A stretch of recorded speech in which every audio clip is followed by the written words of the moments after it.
믿거나 말거나 괴담들. 첫 번째 이야기, 귀신이 고칼 노릇이라는 말의 유래.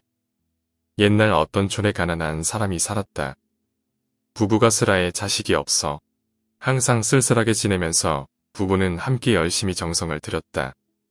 어느 날 삼신산에서 그 부인이 빌고 있다가 잠깐 잠이 들었다.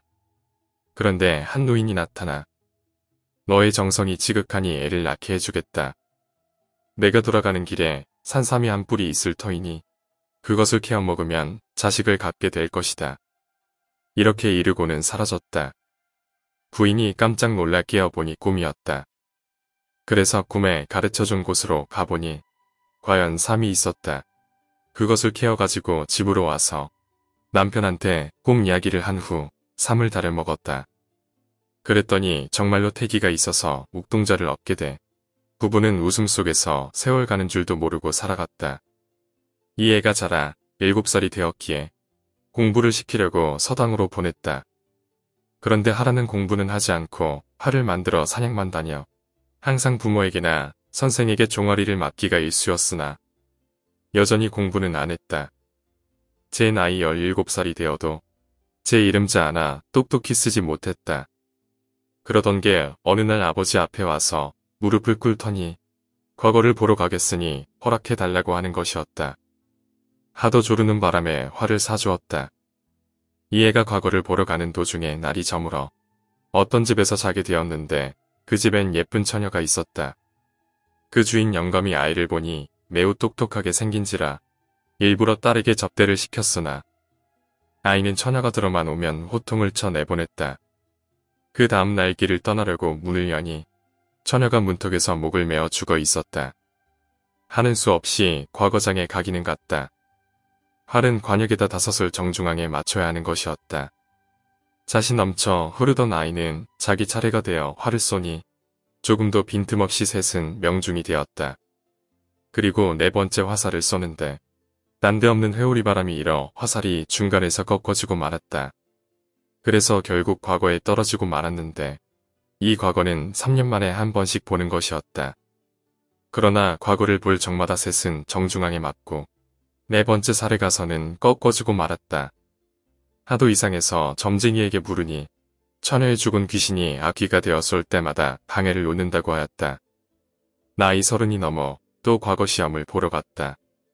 셋은 여전히 맞추고 4번째 화살을 쏘려고 하다가 울음이 나와서 서 있었더니 원님이 이상히 여겨 그 우는 곡절을 물었다. 이제까지의 일을 자세히 이야기하니 원님은 정중앙으로 맞춘 것을 거두고 다시 쏘라고 하여 다시 2번을 쏘니 백발백중이었다. 먼저 거둔 살과 앞에서 과거에 급제하였는데 갑자기 공중에서 악귀가 울면서 원님 꾀에 넘어갔다고 원통하며 도망쳐 버렸다. 이때부터 신기한 꾀를 내면 귀신이 고칼 노릇이라는 말이 생겨났다고 한다. 2번째 이야기, 나는 도대체 무엇을 봤던 걸까? 어느 지하철역이든 쉽게 볼 수 있는 에스컬레이터 알지?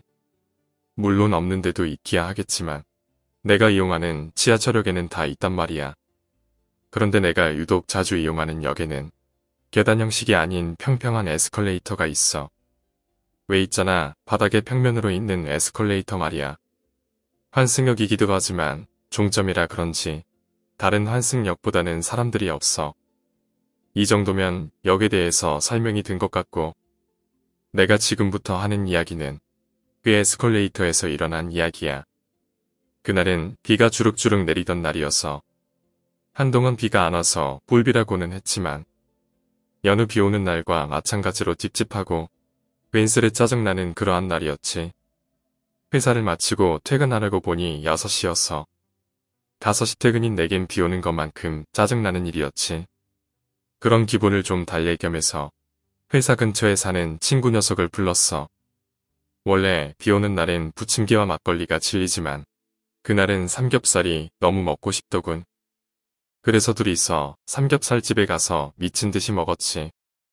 목적은 삼겹살이어서 그런지 소주는 둘이서 2병도 못 먹었지. 어쨌든 이런저런 시덥잖은 얘기들을 하고 보니 9시가 좀 넘었더라고. 친구 녀석의 여자친구 소원 전화에 안절부절하며 빨리 자리에서 일어나기를 권하더라고. 얄밉긴 했지만 어쩌겠어. 다음날이 주말도 아니었고 출근해야 하니 나도 이 정도 선에서 만족하기로 했지. 지하철을 타고 자리에 앉아 꾸벅꾸벅 졸면서 갔지.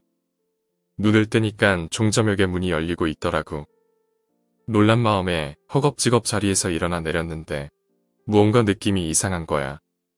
내리는 사람이 별로 없었던 것도 한몫했지만 지하철역이 평소와 달리 이상하리만치 조용했어. 밖에 빗방울 소리가 안까지 들리면서 울릴 정도로 말이야. 그래도 별다른 그런 건 없었어. 그냥 대충 오늘따라 사람이 없네 하는 정도였지. 그렇게 발걸음을 재촉하고 갈아타려고 가고 있었어. 나는 환승을 해야 했거든. 근데 아까 전만 해도 나랑 같이 내렸던 사람들이 있었는데 그 중에 환승하려는 사람들은 없는지 그 길을 나 혼자 걸었어. 그때부터 영 찝찝했어. 그건 그렇고 환승하러 가는 길에 앞서 말한 에스컬레이터가 있어. 빨리 집에 가자는 생각으로 에스컬레이터에 타는데 앞에 웬 여자가 한 명 서 있더라. 순간 다행히 나 혼자가 아니란 생각에 안도감이 들었어. 그 여자는 기다란 생머리에 연분홍색 치마 그리고 흰색 민소매 나시를 입고 있었어. 뒷모습을 보면서 괜히 앞모습을 상상하며 보고 있었지. 근데 이상하게 그 여자가 나랑 거리가 가까워지는 것 같은 기분이 드는 거야. 다리를 움직이거나 뒤로 걸어오는 제스처는 전혀 없었는데 나와의 거리가 가까워진다라. 있을 수 없는 일이잖아. 내가 앞으로 걷거나 여자가 뒤로 걷지 않는 이상 우리 사이가 좁혀질 수 없는데 말이야. 그러다 문득 깨달았지. 정말 거리가 가까워졌다는 걸 말이야. 분명히 처음 봤을 때 연분홍색 치마였다고 했잖아. 근데 그게 하얀색 치마에 분홍색 꽃무늬가 가득 그려진 치마였던 게 확인이 된 거지. 내 눈이 갑자기 좋아져서 멀리 있는 무늬를 구별해 내는 게 아닌 이상 그 여자와 나의 거리는 좁혀진 거였어. 그 순간 귀에서 빗방울 소리가 엄청 크게 느껴지면서 소름이 확 끼치더라고. 나도 모르게 에스컬레이터에서 뒷걸음질을 쳤어. 그런데도 거리는 줄어들 생각을 하지 않았어. 무서운 마음에 헤어진 친구 녀석한테 전화를 마구 했지. 근데 또 이놈은 전화를 더럽게 안 받네. 어쩌겠어? 경 뒤돌아서 미친 듯이 달렸지. 집에 어떻게 왔는지 기억도 안 나. 택시를 잡아 타긴 했는데 택시 안에서 계속 헛소리만 했던 것 같아. 여튼 집으로 돌아와서 내 방 이불 안에 쪼그리고 누워 있었어. 그러다 잠이 들었는데 그날 꿈에 그 여자가 나왔어. 내 침대발 아래 그 여자가 뒷모습으로 서 있는 거야. 그리고 어디선가 바람이 불어와 그 여자의 머리카락이 하늘거리는데 얼굴을 딱 하고 본 거였지. 깜짝 놀라서 잠에서 깼는데 도저히 얼굴은 기억이 안 나고 시뻘건 눈밖에 기억이 안 나는 거야. 미쳐버리겠더라고. 그러다 무심코 휴대폰을 봤는데 부재중 전화가 10통이나 와 있었어. 어제 그 친구 녀석이었어. 보자마자 바로 전화했지. 친구 녀석이 헤어지고 난 뒤 나한테 전화를 했는데 내가 전화를 안 받았대. 그래서 내가 어제 있었던 일이랑 꿈 얘기를 했지. 근데 난 친구 녀석이 하는 말을 다 듣고 있을 수가 없었어. 미친놈아, 술을 얼마나 처먹었다고 취하냐. 거기 에스컬레이터 8시까지밖에 운행 안 하거든. 오늘 이야기는 여기까지입니다. 오늘 이야기가 재미있으셨다면 구독과 좋아요, 댓글 부탁드립니다. 댓글은 저에게 큰 힘이 됩니다. 감사합니다.